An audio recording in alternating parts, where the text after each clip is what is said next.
Hello and welcome, coaches of REL Division 5. This is a slightly belated episode of your weekly recap for Week 2 of Season 8 of the REL League. I am your guest host, Kallisti Maya, the Golden Apple of Discord. I am sure some of the more astute amongst you will be saying, hang on a sec, this isn't our usual purveyor of REL recapping goodness. And those of you that might have tuned into my previous recap episodes for other divisions and other seasons, you also might be thinking, damn, Kallisti sounds rough. Must have been partying too hard last night. I really wish that was the case. So earlier in the week, quite suddenly, Iron Master announced that due to outside issues, real life issues, he would no longer be able to play Blood Bowl, do recap videos and all the other stuff that he does for the ReBBL. It was kind of an immediate sort of drop as well. The reasons he had for dropping were entirely valid, and we really hope he returns to us soon. But that did leave Holes in a bit of a pickle. Holes being his co-host for your division's weekly recap. Since iMaster did all of the editing, all of the recording editing, putting things together, and Holes was there as the co-host. So myself and the Punchman Report team, Jimmy and Rusty, jumped in to sort of help Holes buy himself a bit of time. He wanted to carry on doing the recap episodes, but needed to figure out how to do the recording, editing, and all of that. And we've been giving him some advice and help, but he still didn't think he was going to be able to get your recap episode out on time. So we jumped in. Jimmy and Rusty took Division 4. They've already done their video for that. I'm doing you guys. I'm doing Division 5. Probably going to only be for this week. I think once Holes has had a bit of time to figure things out, figure out how to do the recordings, and maybe even find a co-host. I think next week should be good to go. I might be covering your division again for another week. Who knows? But so that's the game plan. So after sorting all of that out, the sun was shining, birds were singing, and everything seemed to be right with the world. I actually planned on recording your recap video and for the division I usually cover, which is Division 6, this weekend. Basically, I was planning to do it yesterday. I had the whole day to record it and play games and just sort of generally nerd out, because luckily enough, I actually had a bachelor weekend. My wife was going away for a ladies' weekend up at the cottage, and so I was free to be a colossal nerd, which is great. But then yesterday, before all of that started, I woke up and I was pretty sick. And also I'm looking after the kids this weekend, so it's they're sick as well. So it's been me sick, feeling like crap, and then running around the house chasing after kids that also feel like crap, but that's not really stopping them from demolishing things and spilling things and, I don't know, breaking things. So it's been a bit of a tough weekend, but I am committed to giving you guys a recap video, making sure that you have that recap video. Not going to attest to the quality. There might be a little bit of I'm still sick. My voice is obviously hoarse. There might be coughing. There might be a bit of mental slowness. I can only apologize for that. Well, I'm going to give it my best shot to give you guys a fun episode. Might be a little bit briefer than you're used to, just because I feel like crap. So yeah, let's without any further ado, let's get on with the show. Okay, so I am the admin for your division as well, so I do have a little bit of familiarity with the team. So it's also a few teams here that I was covering last season when you were fresh roll teams. A few of the teams I know through reputation, and at least one of the teams were actually starting in REL the same time as I was starting, so I have a little bit more of an insight into them. That being said, I don't have the same insight that Iron Master and Holes had, so I'm not going to know where you're at in terms of development, and I haven't been avidly watching your games, so sorry for not knowing exactly how your games went, but I'm going to make a few educated guesses, and if I'm on the money, great. If I'm not, then I tried. Okay, so let's have a look at, and we're covering week 2. So let's go to week 2, and only one of you has played your week 3 game, so there's not really huge spoilers here. So because I'm going to constantly be going back to look at day 2 or match day 2. So let's have a look. Let's see how you did. So we're starting off top of the list here. We have Lizards Attackers versus, this is a bye-week team. That's actually my my admin created bye-week team. Hopefully it was obvious. Pardon me.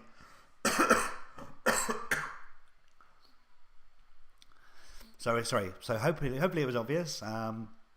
Lizards Attackers is actually a team I was covering last season in divisions 5F or 5G, and I've always been very impressed with the coach and the team.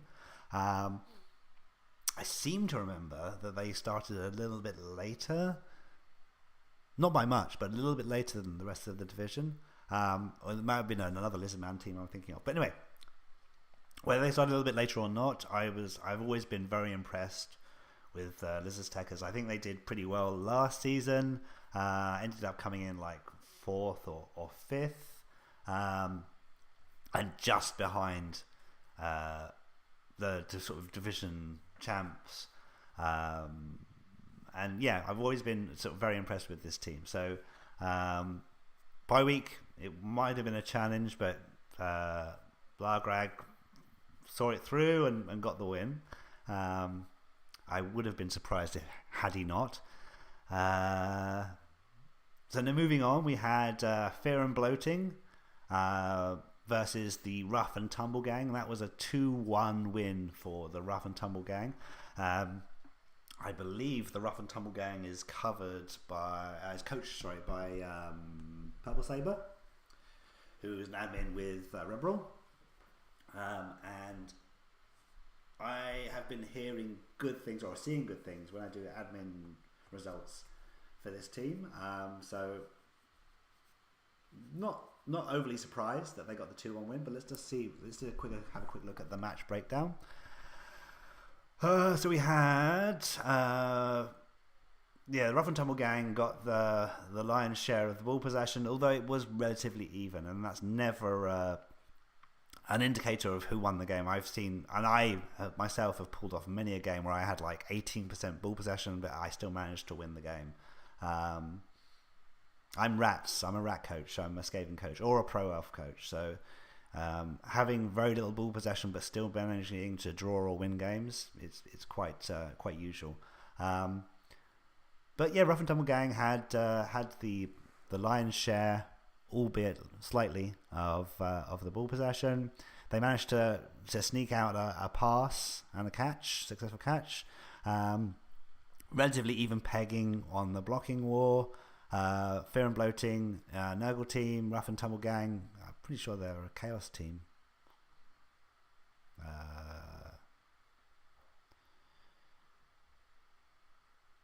Why did I? Oh, I'm looking at day 3.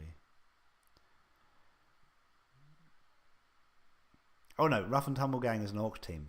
Okay, there we go.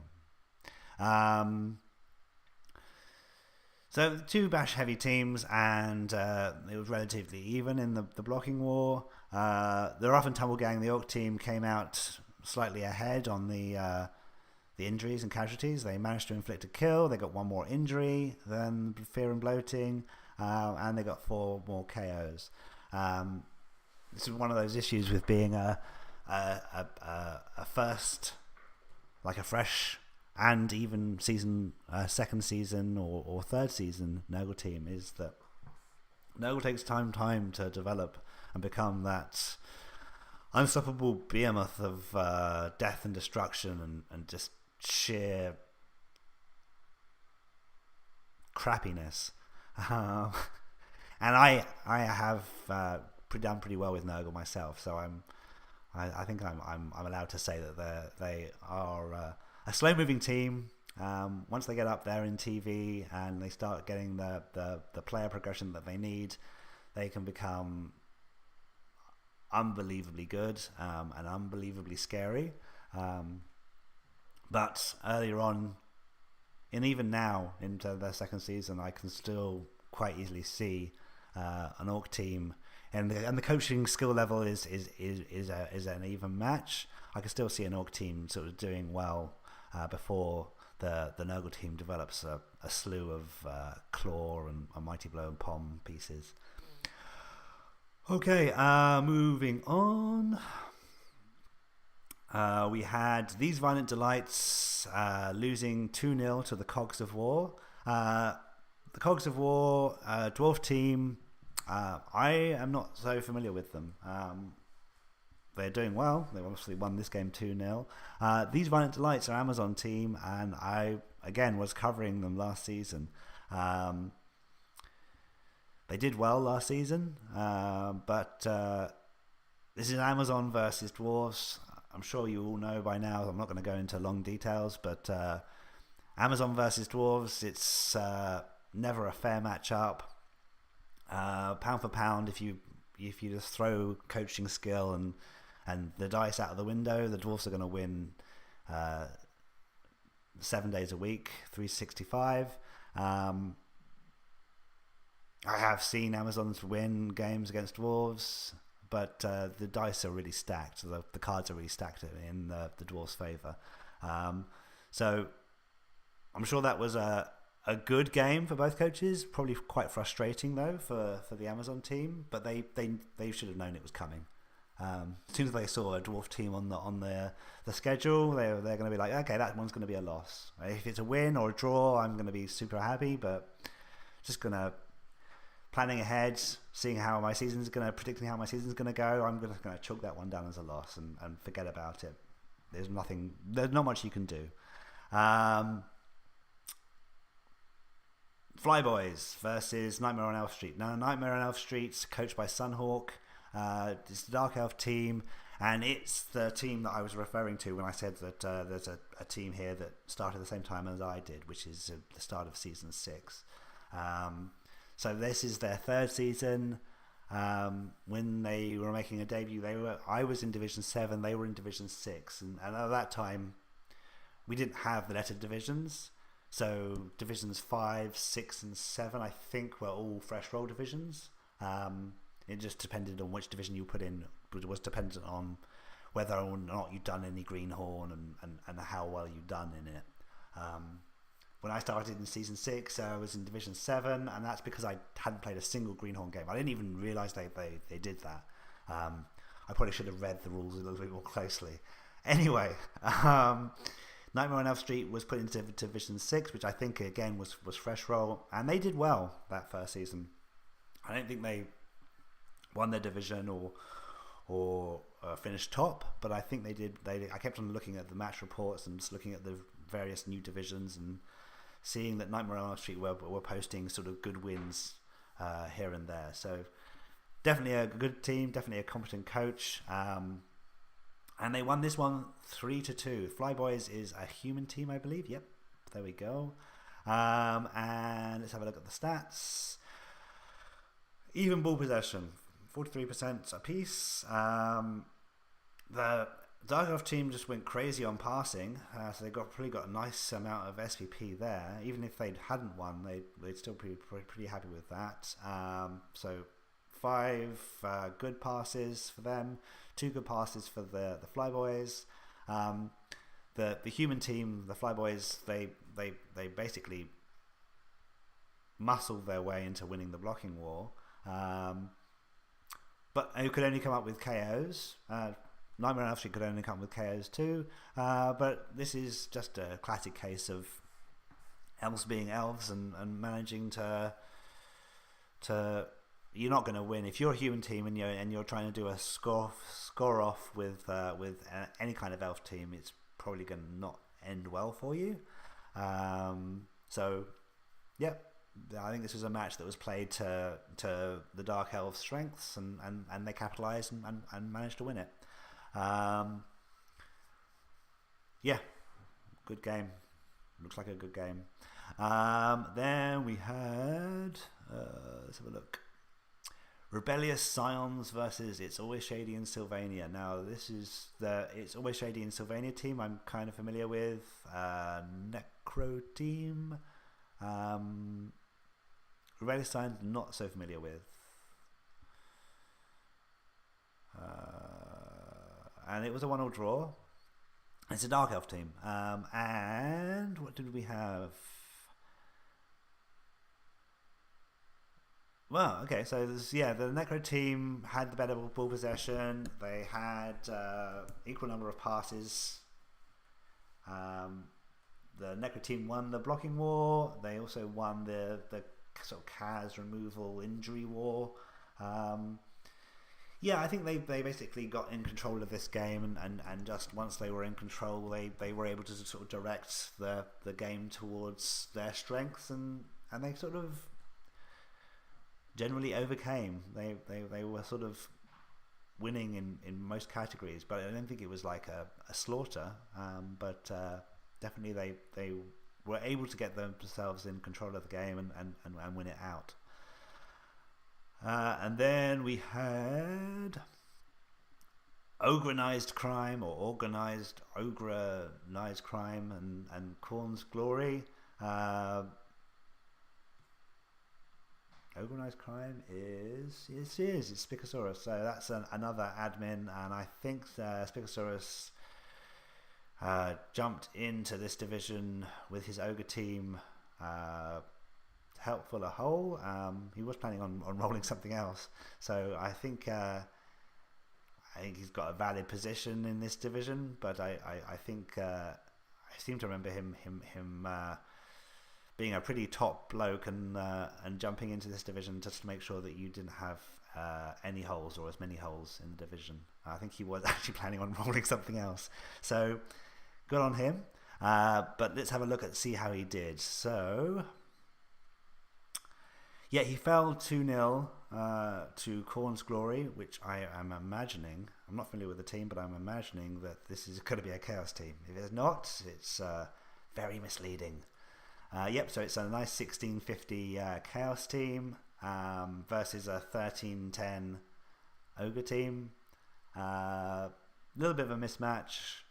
I always say that with your stunty teams, like your goblins more so, and also your halflings, that if things go right for you, if I've had games versus goblin teams and the coach is good, and they literally everything they did worked, and like they were getting casualties galore. And I had this one game against this guy who was he had like a bombardier, and every time this guy threw the frigging bombs, it would land on my bloody elves, and it would like casualty at least one of them. And it was like every turn, like by the half time rolled around, that one bloody goblin had accounted for like half my team being in the Kaz box. Not like knocked out, not stunned, like every turn at least one of my elves would be Kaz'd, and like I was decimated. I didn't win the game, and just this one secret weapon usually doesn't work, and it just everything worked for him, and he kicked my ass. And so yeah, I remember it because it wasn't a pleasant experience. I went into that match thinking, yeah, I'm gonna win this match. It's against goblins, I'm gonna eat them for breakfast, and then yeah, I got completely knocked about a bit. Anyway, yeah, so it's the same thing with ogres, ogre teams. If you have if things happen well for you as playing as a stunty team, everything clicks, then you are going to walk all over whoever you're playing. With all of those ogres and all that strength and the annoyingness of Noblars, that's so annoying. Then you can result in some games where you win comfortably and you have a very high body count for casualties on the other end. This doesn't appear to be one of those games. It looks like the Chaos team were able to control it and win, and there probably were a bunch of boneheads and things where it just shit didn't work out for Spicosaurus. It looks like he was just making blocks and they just weren't working. And the Chaos team were just eviscerating the Ogre team. 5 injuries inflicted versus 2 injuries inflicted for the Ogres. They had more ball possession. They had more of their blocks succeeded. It looked like everything was working out well for the Chaos team. And that's one of those things, is that when you're a non-stunty team and you're playing a stunty team, you can be the best coach in the world, and you can still lose to a stunty team because just shit works out that way. And you know, they do things that they shouldn't be able to do, and they get the win, and you're like, hang on, I was doing really well, and I shouldn't have lost that, but you do, because it's just, that's the way it is. Similarly, you can be a great coach, be coaching a stunty team and lose every game. It's just more than like playing one tier 1 team against another tier 1 team. It comes down to the dice and it comes down to the coaching skill. With stunties, like, throws all of that out the window. So every time I see a stunty team do well, I cheer them on, and every time I see them get completely destroyed, I'm like, oh, okay, well, it's a stunty team. That's kind of what you signed up for. But yeah, go Spicosaurus. Hopefully you're going to get some wins this season. Okay, and then, was that the last one? No, then we had the High Fivers versus the Cantankerous Crustaceans. High Fivers sounds like it's not, though. It sounds like a high elf team. Probably because it's got high in its name. But no, it's a Necro team, and the Cantankerous Crustaceans is a Lizardman team. Not familiar with either of these teams, so let's just do a very dry look at the stats. We have 37% versus 43. We have, the Lizardmen managed to get a pass off. I play lizards on occasion. I've never done a pass. Unless you have, like, I don't know, a skink with AG5 and lots of passing skills. I don't know. I wouldn't even try. Very courageous. Balls of Steel to the coach of Cantankerous Crustaceans. Yeah, that's a weird name. Cantankerous Crustaceans. So cantankerous means you're just ill-tempered. And then Cretaceans, I suppose that's like a reference to lizards or dinosaurs or something. Cretaceous period? Yeah, maybe. Anyway, 7 KOs, 2 injuries, 3 KOs, 2 injuries. One got the better end of the ball possession, had the pass, which is crazy. And they lost. They lost to the Necro team. So even though they had all these good things going for them, they still managed to lose the game. Unfortunate. And congratulations, High Fivers. Okay, I think that was the last match for match day 2. It was. So let's take a quick look at... let's take a look at next week. So we have... I'm going to make some predictions. Some of your teams I know a bit about.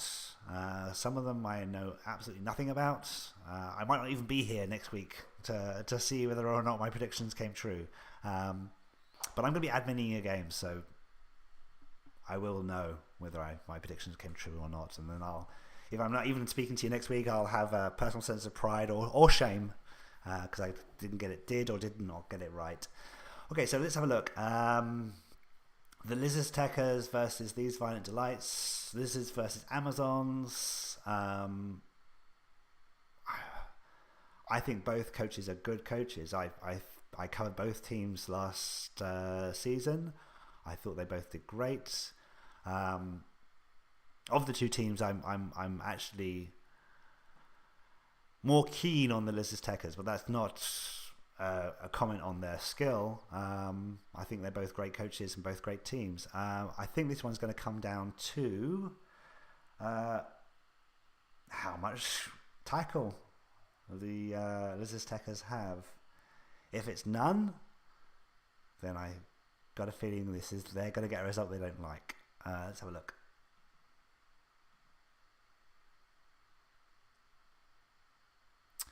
Yeah, no tackle. Yeah, they're going to have a hard time with this, I think. Especially if these Violent Delights have tackle. And Road Dogg's, I think, is a bit of a veteran coach, so I would imagine he might have some tackle. Yep, he does. He has one.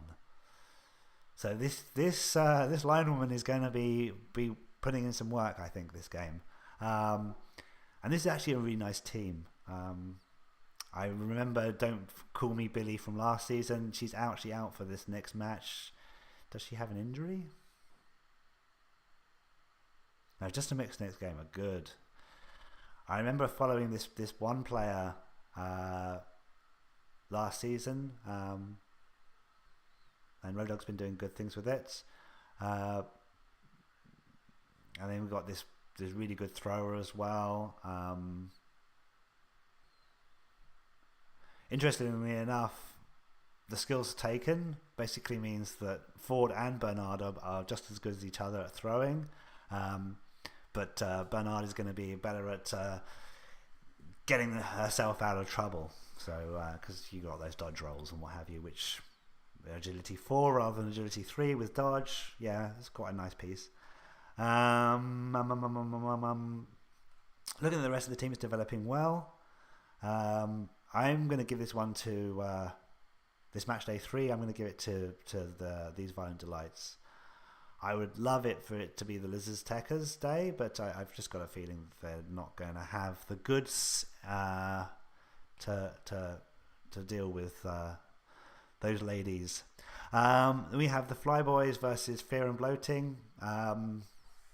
Just looking at this as purely as a humans versus Nurgle with at least a season's worth of development, I'm going to give this one to Fear and Bloating. I think that Fear and Bloating can easily shut down any kind of passing game that the humans might have. And then when it comes to this sort of long prolonged slog, obviously they're going to beat the humans at that game. So all they really have left open to them is a sort of running game and getting the F out of dodge. If they can do that, maybe they're going to win, but I've got a feeling that the cards are stacked in the Nurgle team's favour. Rebellion Science has a bye week against my courageous and quite scary bye week team. And then we have Ogrenized Crime versus the Ruffle and Tumble Gang. This is a ReBBL showdown. Spicosaurus and Pelsaper are both admins in ReBBL. They've probably played each other a ton of times as well, so they probably know each other's habits and tricks. And yeah, I'm going to give this one to the Orcs, just purely because it's Orcs versus Ogres. I don't know. I just think that the Orcs are going to be a much more stable choice, and I think in terms of coaching level, skill level, I think these two guys are going to be very equally matched and probably know a lot about each other. So yeah, I think I'm going to give that one to the Orcs. For the High Fivers, the Necro team versus the Cogs of War, I'm going to give it to the Dwarfs.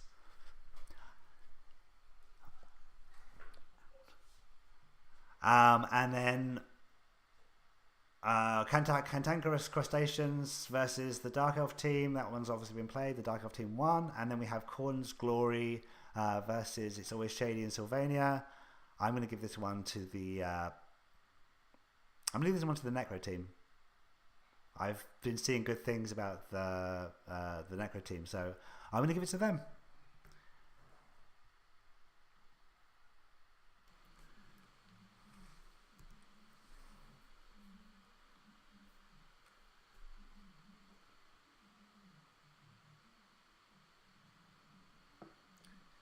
So those are my predictions for week 3.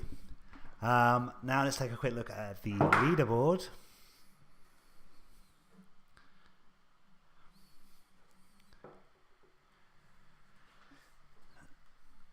So, I mean, obviously I've had very limited visibility into this division. I haven't been recapping you since the beginning, but already we have the Dark Elf team at the top of the leaderboard. They do have the three wins. They've played their third match and won it, whereas the rest of you haven't. So yes, they are at the top of the division, but they might be sharing that with the Cogs of War shortly. And so yeah, we've got the Nightmare on Elf Street, Sunhawk at 3 wins. We've got the Cogs of War with Revert at 2. In fact, for let's say for this recap, we're just going to ignore that game that Sunhawk won. I mean, obviously they won it. They are going to be at 3 by the end of week 3. But talking about just week 2 up to week 2's action, Nightmare on Elf Street and the Cogs of War were sharing top spots. Then we had It's Always Shady in Sylvania, coached by Our Name is Legion. At a solid 1 win, 1 draw. That is actually a pretty good result, pretty good record so far. Lizard Techers are at 1 win, 1 loss.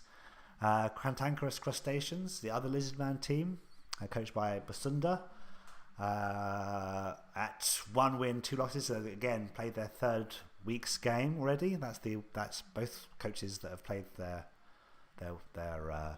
third week's game, so would have been at 1 win, 1 loss. Sharing it, there's a lot of you with 1 win, 1 loss, so this is going to make it easy. We got with the Nuba with his High Fivers Necromantic team, the Flyboys, the human team, Klepto Knight 516 or 516, and the Fear and Bloating, the Nurgle team, coached by the Red Joker, and the Chaos team Corn's Glory, coached by Tencoin. And you're going to get bored very fast of me going but I have to. I'm just saying what's on the screen. We also have the Rough and Tumble Gang, coached by Purple Saber. We also have These Violent Delights, coached by Road Dog. And that's it. That's all of your 1 win, 1 loss games and teams. So there's like 1 or 2 guys that are just making a slight break at the top of the division. And then we have God knows how many of you. Oh, and then we have Spicosaurus at the very bottom of the leaderboard there with 2 losses. So he hasn't had many breaks so far. He is ogres, and he also is coming into this division way down in TV. I'm not sure. I'm not a big ogre coach, so I'm not sure if that's actually a good thing. But way down in TV. The only person he's beating TV wise is my admin team, and it's because it's an admin team. But yeah, so we've got 1 or 2 teams at the top of the leaderboard. It's still early days, but they are making a little bit of a break from the rest of the pack, and then everybody else has the exact same record. So I don't think I needed it. I didn't think there was any problem with me saying it before, but definitely saying it now is super apt. This is still anyone's game. With so many of you sharing the same record, this could all change in an instant. Just in week 3. let alone in 13 or 12 or 11 weeks from now, who's going to be at the top of the tables and who's going to be at the bottom. It could all change. I think that pretty much covers it. I'm trying to think if there's anything else I want to cover with you guys. As I said, I'm hoping that Holes and maybe a co-host will be giving you the business and giving you that in-depth coverage you're looking forward to. Hopefully you've somewhat enjoyed this week's episode. I know it wasn't super insightful or probably at all helpful. Maybe it's just helped you kill half an hour listening to me blather on about teams I'm not entirely super knowledgeable about, but there you go, that's my take. And as I said, next week hopefully you're going to be back to your regular programming. Have a great week, guys. Win your games, and maybe I'll speak to you next week, maybe I won't.